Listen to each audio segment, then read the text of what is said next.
गणेश जी विघ्न विनाशक व शीघ्र प्रसन्न होने वाले देवता हैं। अगर कोई सच्चे मन से गणेश जी की वंदना करता है तो गौरी नंदन तुरंत प्रसन्न होकर उसे आशीर्वाद प्रदान करते हैं। वैसे भी गणेश जी जिस स्थान पर निवास करते हैं उनकी दोनों पत्नियां रद्धि तथा सिद्धि भी उनके साथ रहती हैं। उनके दोनों पुत्र शुभ व लाभ का आगमन भी गणेश जी के साथ ही होता है। कभी कभी तो भक्त भगवान को असमंजस में डाल देते हैं। पूजा पाठ व भक्ति का जो वरदान मांगते हैं वह निराला होता है। काफी समय पहले की बात है, एक गांव में एक अंधी बुढ़िया रहती थी। वह गणेश जी की परम भक्त थी। आंखों से भले ही दिखाई नहीं देता था, परंतु वह सुबह शाम गणेश जी की बंदगी में मग्न रहती। नित्य गणेश जी की प्रतिमा के आगे बैठकर उनकी स्तुति करती, भजन गाती व समाधि में लीन रहती।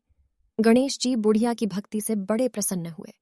उन्होंने सोचा, यह बुढ़िया नित्य हमारा स्मरण करती है, परंतु बदले में कभी कुछ नहीं मांगती।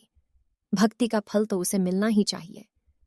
ऐसा सोचकर गणेश जी एक दिन बुढ़िया के सम्मुख प्रकट हुए तथा बोले, माई, तुम हमारी सच्ची भक्त हो। जिस श्रद्धा व विश्वास से हमारा स्मरण करती हो, हम उससे प्रसन्न हैं।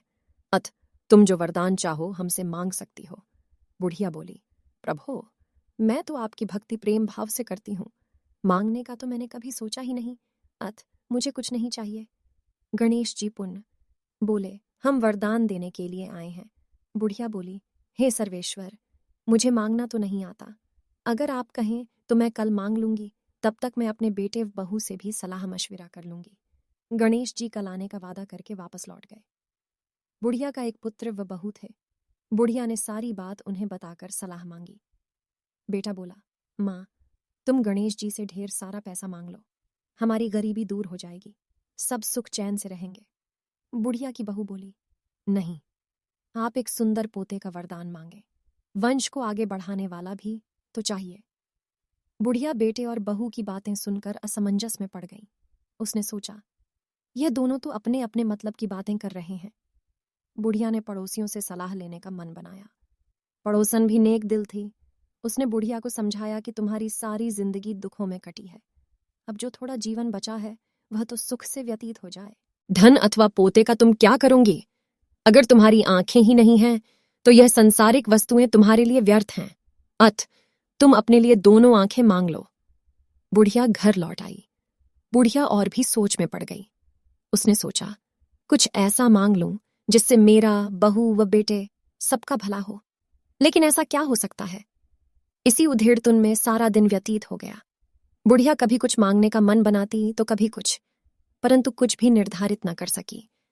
दूसरे दिन गणेश जी पुण्य प्रकट हुए तथा बोले, आप जो भी मांगेंगे वह हमारी कृपा से हो जाएगा, यह हमारा वचन है।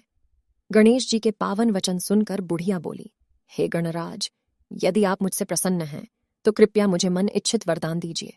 मैं अपने पोते को सोने के गिलास में दूध पीते देखना चाहती हूँ। बुढ़िया की बातें सुनकर गणेश जी उसकी सादगी व सरलता पर मुस्कुरा दिए।